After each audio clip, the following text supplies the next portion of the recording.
Na African Bank se ineenstorting het die Reserwebank 'n reddingsplan bekend gemaak.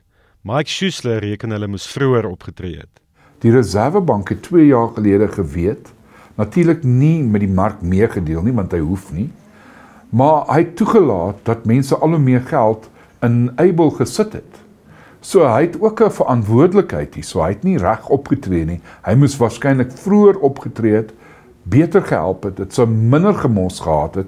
Nou sit hy, en hy is amper soos 'n debt collection agentskap, om my geld in. Ja, die aandeelhouers gaan verloor, daar's geen twyfel nie, hulle het grootliks verloor, reeds verloor, daar's nie 'n kwessie nie, maar moes die deposante ook verloor het, en dis wat Moody sê, moes nie gebeur het nie. Ek is effens kwaad vir die geldmarkfondse in die sin, dat ek dink, hulle los te veel vir die Reserwebank om te doen, en haal nie hulle vermoë, maar die verantwoordelikheid van hulle skouers af effens.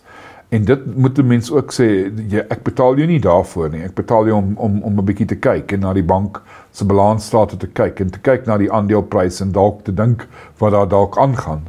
Maar ek verstaan ook, jy kan nie oornag net die geld wegvat nie, en ek is seker van hulle het van die geld weggevat, maar ek dink die meerderheid van hulle was waarskynlik aan die slaap.